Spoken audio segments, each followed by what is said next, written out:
बिस्मिल्लाहिर्रहमानिर्रहीम। अस्सलाम वालेकुम। 7th क्लास के एक्सरसाइज 1.11 स्टार्ट कर रहे हैं।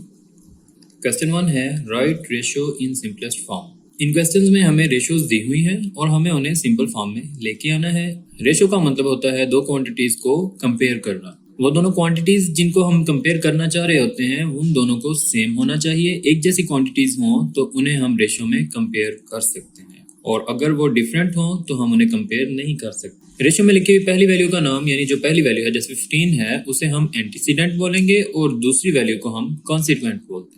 अब ये हमारे पास रेशो है 15:75। हमें इसको सिंपल करना है। सिंपल करने के लिए हम ये देखते हैं कि दोनों एक ही टेबल में आती हैं या नहीं आती, और ये दोनों 5 के टेबल में आते हैं तो हम इन दोनों को 5 से डिवाइड कर देंगे या 5 से कट कर देंगे। 15 जो है 5 के टेबल में 3 टाइम होता है, हम 5 से डिवाइड करते हैं।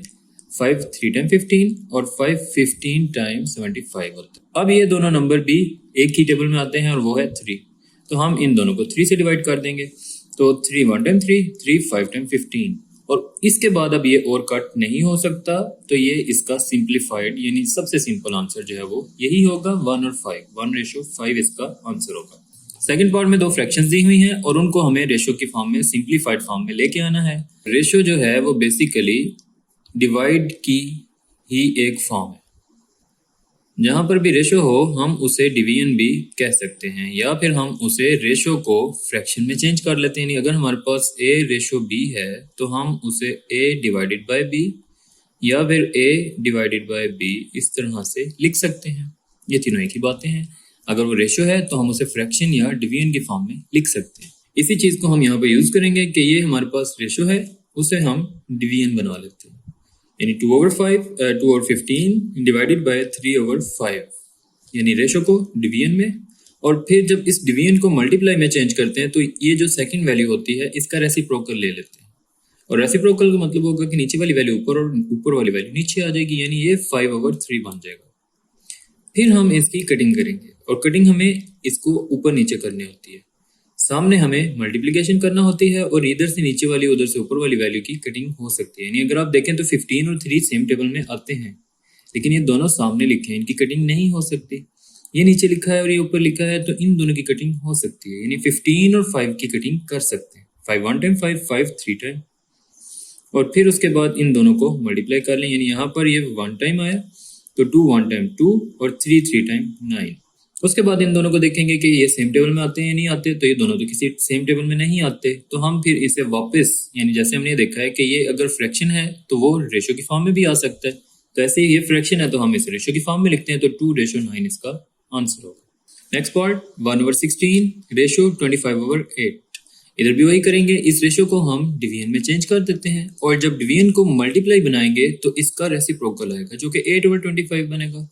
और फिर हम ऊपर नीचे वाली वैल्यूज में से कुछ कटिंग अगर होती है तो कर सकते हैं, तो 8 1 टाइम 8, 8 2 टाइम 16, और इधर फिर हमारे पास 1 होगा, तो हम 1 और 1 को मल्टीप्लाई करेंगे तो 1 आएगा, और ये 2 और 25 को करेंगे तो 50 आएगा, और फिर उसे हम रेशो की फॉर्म में 1:50 लिख लेंगे। नेक्स्ट पार्ट 2/15 रेशो 3/5, और इसको भी हम सेम पहले जैसे दो क्वेश्चन किए हैं उसी तरह करेंगे। आप इसे खुद सॉल्व करें, और अगर कोई कंफ्यूजन हो तो आप पूछ सकते हैं। नेक्स्ट पार्ट 5 kg एंड 500 ग्राम। अब इधर kg का मतलब किलोग्राम है और ये g ग्राम है। रेशियोज फाइंड करते हुए हमें इस बात का ख्याल रखना होता है कि रेशियो हम उन्हीं वैल्यूज की फाइंड कर सकते हैं जो सेम हो और एक ही यूनिट में आ रही हो। यानी यहाँ पर अगर किलोग्राम है और इधर ग्राम है तो हम इसकी रेशियो फाइंड नहीं कर सकते। रेशियो तब भी फाइंड कर सकते हैं जब ये भी ग्राम में हो और ये भी ग्राम में हो। अगर ये डिफरेंट है तो हमें उससे पहले सेम करना होता है, और सेम हम कैसे करते हैं कि यहाँ पे हमारे पास है kg किलोग्राम है, और किलो जो है उसका मतलब होता है 1000। अगर हमारे पास 1 किलोग्राम होगा तो वो 1000 ग्राम्स होते हैं, तो इसी चीज को हम इधर यूज कर लेंगे। ये हमारे पास 5 kg है तो ये बन जाएगा 5000 ग्राम, और ये तो पहले ही ग्राम है, इसे वैसे ही रखेंगे, यानी 5000 ग्राम इधर से आएगा और 500 ग्राम्स यहाँ से आ जाएंगे। और उसके बाद फिर हम इन दोनों को 100 से डिवाइड कर देते हैं, यानी ये दोनों जीरो इधर से गए, ये दोनों इधर से चले गए, तो पीछे इधर से 50 और इधर से 5 आ गया। और अब ये दोनों 5 के टेबल में आते हैं, तो 5 1 टाइम और 5 10 टाइम। तो ये 10:1 आता है। अब इधर से एक चीज़ और कि ये ग्राम जो है ये भी ग्राम से ख़त्म हो जाता है और इसका सिंपल जो आंसर आएगा वो तो आएगा सिर्फ 10:1। और यहाँ पर ये बात भी नोट कर लें कि रेशो का कोई यूनिट नहीं होता, क्योंकि ये तो दोनों कट जाएंगे आपस में, पीछे 10:1 बचेगा, इसका कोई यूनिट भी नहीं होता। यहाँ पर है 2 किलोमीटर एंड 700 मीटर, तो इसमें भी हमें यूनिट्स को पहले सेम करना होगा और उसी तरह करेंगे जैसे पहले कर रहे हैं कि किलोमीटर है तो ये बन जाएगा 1000 मीटर, जहाँ पर भी किलो है उसे 1000 से चेंज करेंगे। तो ये है 2 किलोमीटर, तो ये बन जाएगा 2000 मीटर और इधर से 700 मीटर आएगा। फिर ये दोनों जीरो इन दोनों से जाते हैं तो पीछे 20 और 7 बच जाता है। अब 20 और 7 तो किसी टेबल में नहीं आते और साथ में ये दोनों भी चले जाएंगे, तो पीछे बचेगा हमारे पास 20:7। 8 वीक्स एंड 14 डेज। इस क्वेश्चन में भी हमारे पास ये दोनों डिफरेंट है, यहाँ पर वीक्स लिखा हुआ है और इधर डेज लिखा हुआ है, तो हमें इन्हें सेम करना होगा। हम वीक्स को डेज में कन्वर्ट कर सकते हैं, क्योंकि हमें पता होता है कि एक वीक में 7 दिन होते हैं, तो हम 8 को 7 से मल्टीप्लाई करेंगे तो ये डेज में चला जाएगा और इधर तो ऑलरेडी डेज ही है, तो 8 7 10 56 डेज और ये 14 डेज।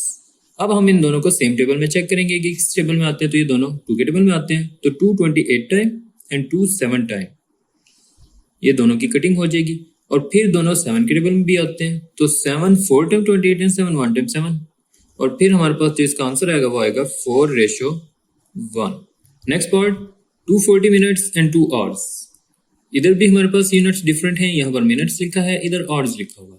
हम आवर्स को मिनट्स में चेंज कर सकते हैं, क्योंकि हमें पता है कि एक आवर जो है उसमें 60 मिनट्स होते हैं, तो हम इसकी जगह पे 60 लिखेंगे। 60 को 2 से मल्टीप्लाई करेंगे तो हमें 2 आवर्स के मिनट्स का पता चलेगा, ये 240 ही रहेगा। 62 टाइम 120 होता है, तो 240 मिनट्स रेशो 120 मिनट्स। इधर से ये 0 इस 0 से जाएगा तो 24 और ये 12 बच जाएगा। फिर दोनों 12 के टेबल में आते हैं, 12 1 टाइम 12 24 टाइम, तो हमें इसका आंसर जो है वो 2:1 मिलता है। 180 डेज रेशो 1 मंथ। इधर भी डेज और मंथ दिए हैं, तो हमें मंथ को डेज में चेंज करना होगा। 1 मंथ में 30 डेज होते हैं, तो ये 180 डेज और 30 डेज आ गए। उसके बाद ये 0 0 से जाता है, तो पीछे 18 डेज और 3 डेज इधर से आ जाएगा। फिर ये दोनों 3 के टेबल में आते हैं, तो हम 3 6 टाइम 18 3 1 टाइम 3 करेंगे, तो हमें इसका 6:1 आंसर मिलता है। 5 ईयर्स एंड 24 मंथ्स। अब हम इस ईयर को चेंज करेंगे। आप इसमें जो भी बड़ा वाला यूनिट है उसे छोटे वाले यूनिट में चेंज कर लें। यहाँ पर ईयर्स बड़ा यूनिट है, हम ईयर को चेंज करेंगे और मंथ में ले जाएंगे। एक ईयर में हमारे पास 12 मंथ होते हैं, तो हम इसे 5 को 12 से मल्टीप्लाई करेंगे और ये मंथ्स में कन्वर्ट हो जाएगा। 5 12 टाइम 60 मंथ्स एंड इधर से 24 मंथ्स। और फिर ये दोनों 2 के टेबल में आते हैं, 2 30 टाइम एंड 2 12 टाइम। फिर ये दोनों 2 के टेबल में आते हैं, 2 15 टाइम एंड 2 6 टाइम। और फिर ये दोनों 3 के टेबल में आते हैं, 3 5 टाइम एंड 3 2 टाइम। तो हमारे पास इसका आंसर 5:2 होगा। Question number 2, find increase. इन क्वेश्चंस में इंक्रीज फाइंड करना है। तो फर्स्ट पार्ट 40 इन 5:4। हमें 40 में 5:4 का इंक्रीज फाइंड करना है। और कैसे करेंगे? इंक्रीज लिखेंगे और इन दोनों को मल्टीप्लाई करेंगे, यानी 5:4 मल्टीप्लाई बाय 40। तो जब हम इसे मल्टीप्लाई करते हैं तो ये बढ़ जाता है और ये इंक्रीज हो जाता है। तो वैल्यू हमेशा तब बढ़ेगी जब हमारे पास ये पहली वैल्यू बड़ी हो और दूसरी छोटी हो। रेशियो की पहली वैल्यू बड़ी हो और दूसरी छोटी हो, तो इसको इससे सॉल्व करने से ये हमेशा इंक्रीज होगा। और अगर पहली वैल्यू छोटी और दूसरी बड़ी होती है और फिर हम इसको 40 के साथ सॉल्व करते हैं तो वो हमेशा डिक्रीज होता है। यहाँ पर आप देख सकते हैं कि फर्स्ट वैल्यू बिगर है, ये इंक्रीज होगा। 40 को हमें 5:4 के हिसाब से इंक्रीज करना है। और इंक्रीज कैसे करेंगे कि आप लिखेंगे 5:4 मल्टीप्लाई बाय 40 और इन दोनों को मल्टीप्लाई कर देंगे। यही ऐसी है जैसे हम परसेंटेज फाइंड करते हैं। आप लिखते हैं कि 5:4 ऑफ 40, यानी हमें देखना है कि 5:4 40 की जो 5:4 है वो क्या है। और ऑफ हम जानते हैं कि ऑफ को तो हमें मल्टीप्लाई में चेंज करना होता है और 5:4 को हम फ्रैक्शन की फॉर्म में भी लिख सकते हैं। तो ये बन जाएगा 5:4 को 4 और ऑफ की जगह मल्टीप्लाई और आगे 40 आएगा और फिर इसे सॉल्व कर लेंगे। 4 1 टाइम 4 10 टाइम, 10 को 5 से मल्टीप्लाई करेंगे तो 50 आएगा और ये इंक्रीज हो गया, यानी हमारे पास जो मेन वैल्यू थी वो 40 थी और वो बढ़ के अब 50 बन गई। ये इंक्रीज हो गया, बढ़ गया। नेक्स्ट पार्ट 36 इन 8:3। अब हमें 36 को 8:3 के हिसाब से इंक्रीज करना है। तो हम लिखेंगे 8:3 ऑफ 36 और ऑफ को मल्टीप्लाई में चेंज कर लें। 3 1 टाइम 3 12 टाइम 36 होता है और 12 को 8 से मल्टीप्लाई करेंगे तो 96 आएगा। तो 36 जो है वो 96 में चेंज होगा। नेक्स्ट पार्ट 175 इन 11:5। अब इस क्वेश्चन के अंदर एक प्रॉब्लम ये है कि बुक के अंदर जो क्वेश्चन लिखा है वो है 175 इन 11:5, जबकि बुक के लास्ट पे जो आंसर लिखा है वो 407 लिखा हुआ है। अब 407 तभी आता है अगर क्वेश्चन में 185 लिखा हो। इसके सोल्यूशन को पहले देख लेते हैं। 11/5 multiply by 175, 5 one time, 5 35 time 175 होता है, और फिर 11 और 35 को मल्टीप्लाई करेंगे तो 385 आएगा।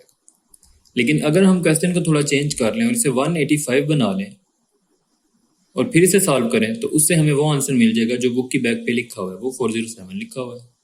वो तब आएगा जब हम 11 और 5 मल्टीप्लाई बाय 185 करते हैं। 48 इन 17:12, तो 17/12 लिखेंगे, मल्टीप्लाई करेंगे 48 के साथ और इसकी इंक्रीज फाइंड हो जाएगी, यानी 12 वन टाइम, 12 4 टाइम 48 होता है, और 4 को 17 से करेंगे तो 68 आ जाएगा। 360 इन 14:9, 14/9 multiply by 360, 9 one time, 9 4 time 36 होता है, यानी ये 36 लिखा हुआ है, तो 9 4 टाइम 36 और ये 0 साथ में ऐसे आ जाएगा ऊपर, और फिर 40 और 14 को मल्टीप्लाई करेंगे तो 560। 425 इन 7/5, तो 7/5 मल्टीप्लाई बाय 425 आएगा, फिर 5 वन टाइम, 585 टाइम 425 होता है। इनको डिवाइड करके आपने देख लेना है। यानी अगर आपको इसकी कटिंग की समझ नहीं आती तो इस तरह के क्वेश्चन जितने भी हों जिनमें वैल्यूज बड़ी आ जाती हैं उन्हें आप डिवाइड करके देख सकते हैं। यानी यह आएगा 5 8 टाइम 40, और फिर माइनस करेंगे तो 2 आएगा और इधर से 5 आएगा, फिर 5 5 टाइम 25, तो हमें 85 मिल रहा है यहाँ पे। तो कटिंग अगर इस तरह की आ जाती है जो आपको नहीं करना आ रही तो आप उसे डिवाइड करके भी देख सकते हैं। तो 5 वन टाइम, 5 85 टाइम 425, और फिर 85 और 7 को मल्टीप्लाई करेंगे तो हमें 595 मिल जाएगा। Question number 3, find decrease. अब हमें डिक्रीज फाइंड करना है, और जैसे मैंने पहले आपको बताया कि अगर फर्स्ट टर्म स्मॉलर और सेकंड बिगर होगी और फिर हम इसे सॉल्व करेंगे तो ये आंसर डिक्रीज हो जाएगा, और अगर फर्स्ट टर्म बड़ी होती है और सेकंड छोटी होती है तो वो इंक्रीज हो जाता है। और यहाँ पर ये फर्स्ट स्मॉल लिखी हुई है, इसे सॉल्व करेंगे। हम इसे ऐसे भी लिख के सॉल्व कर सकते हैं, और जैसे बाकी क्वेश्चन किए हुए हैं वैसे भी कर सकते हैं, यानी 2 और 3 पहले लिख लें और 30 बाद में लिख लें, तब भी आंसर तो सेम ही आएगा। 3 वन टाइम, 3 10 टाइम, और 10 और 2 को मल्टीप्लाई करेंगे तो 20, तो ये 30 से 20 बन गया, यानी डिक्रीज हो गया। फिर सेकंड पार्ट 35 इन 5/7, डिक्रीज क्या करना है हमें, 5 और 7 मल्टीप्लाई बाय 35 करेंगे, तो 7 वन टाइम, 7 5 टाइम 35, और 5 5 टाइम 25, यानी 35 से 25 में कन्वर्ट हो गया, डिक्रीज हो गया। 50 इन 2/5, डिक्रीज करना है, 2 और 5 multiply by 50, 5 one time, 5 10 time, 10 2 time 20। 70 इन 2/7, 2 और 7 multiply by 70, 7 one time, 7 10 time, और 10 2 टाइम 20। 160 इन 5/8, डिक्रीज करेंगे, 5 और 8 multiply by 160, 8 one time, 8 2 time 16 होता है, और साथ 0 आएगा, और 20 को 5 से करेंगे तो 100। 420 इन 7/15, 7 और 15 multiply by 420, 15 one time, 15 28 time, और 28 को 7 से करेंगे तो 196 आएगा। Question number 4, if old price was ₹990 and new price is ₹1200, then find the ratio of increased price. तो क्वेश्चन है कि अगर पुरानी प्राइस जो है वो 990 है और नई प्राइस जो है 1200 है, तो हमें उसके अंदर जो इंक्रीज है उसकी रेशियो फाइंड करना है। और रेशियो हमेशा फाइंड करने के लिए क्या करेंगे, जो न्यू होगी उसे पहले लिख लेंगे और ओल्ड को बाद में लिखेंगे, और उससे हमें उसकी रेशियो पता चल जाती है। न्यू प्राइस हमारे पास 1200 है और ओल्ड प्राइस 990 है, तो ये 1200 रेशियो 990। सबसे पहले तो आप इसका 0 कट कर लें, और 0 को कट करने के बाद हमारे पास इधर से 120 और इधर से 99 बच जाता है, और ये दोनों फिर 3 के टेबल में आ जाते हैं, तो 3 33 टाइम और 3 4 टाइम और आगे 0, तो 40/33, यानी इसमें जो इंक्रीज है वो 40/33 का इंक्रीज है। Question number 5, if old price was ₹1500 and new price is ₹1300, then find the ratio of decrease price. तो अब यहाँ पर प्राइस जो है वो कम हो रही है और हमें उसके कम होने की रेशियो फाइंड करना है, लेकिन उसके लिए हम लिखेंगे वही कि required ratio is equal to new ratio old, पहले न्यू फिर ओल्ड। न्यू प्राइस हमारे पास 1300 है और ओल्ड हमारे पास 1500 है। और फिर हमें इन दोनों को सॉल्व करना है। तो ये दोनों इन दोनों से जाते हैं तो पीछे 13:15 बचता है। If new mass of Raza is 80 kg and old mass was 120 kg, then find the ratio of decreased masses। यानी रजा का जो ओल्ड मैस है वो 120 kg है और न्यू मैस जो है वो 80 kg है, हमें उसकी रेशियो बताना है। तो सेम फार्मूला यूज करेंगे, required ratio is equal to new ratio old. पहले न्यू वाला जो न्यू है जो 80 है और ओल्ड वाला 120 है, तो ये 0 0 से जाएगा, 8 और इधर से 12 आ जाएगा। और फिर ये 4 के टेबल में आते हैं, 4 2 टाइम 8, 4 3 टाइम 12, तो ये रिक्वायर्ड रेशियो होगी। Question number 7, the price of cotton box has increased in ratio of 7:6 if the old price of cotton box was rupees 1836, then find the new price of cotton box। यानी ratio बताई है, उसकी old price भी बताई है, हमें new price find करना है। तो ये सेम क्वेश्चन हो जाएगा कि हमें इंक्रीज फाइंड करना बेसिकली, और हम इस तरह के क्वेश्चन पहले कर चुके हैं जिसमें हमने इंक्रीज फाइंड किया था। और इंक्रीज कैसे करते हैं कि हम रेशियो को प्राइस से मल्टीप्लाई कर देते हैं और उससे हमें आंसर मिल जाएगा। तो 7/6 यहाँ से, और ये जो प्राइस है वो लिख लें, फिर 6 1 टाइम और 6 306 टाइम, यानी इसकी डिवीजन करेंगे तो हमें 306 मिल जाएगा। हम इसकी डिवीजन कर लेते हैं, 1836 को हमें 6 से डिवाइड करना है, तो 6 3 टाइम 18, इधर से कुछ भी नहीं बच रहा और ये एक नंबर हम नीचे ला सकते हैं, 3 नीचे आ जाएगा। अब हमें 6 से इसे डिवाइड करना है, तो ये तो उससे छोटा नंबर है, यानी 3 6 से छोटा होता है, ये उससे डिवाइड नहीं हो सकता, और इसे डिवाइड करने के लिए हमें दूसरा नंबर भी चाहिए। तो अगर हम 2 नंबर नीचे लाना चाहते हैं, इसे लाने से पहले हमें यहाँ पर एक 0 लिखना होता है। तो जब 0 लिखेंगे तो फिर ये 6 भी नीचे आ जाएगा, और फिर 6 6 टाइम 36 हो जाएगा। यानी एक नंबर नीचे आए और वो उससे छोटा हो तो हम दूसरा लाने के लिए पहले 0 लिखते हैं और फिर अगला नंबर लिखते हैं, तो ये 306 बनेगा।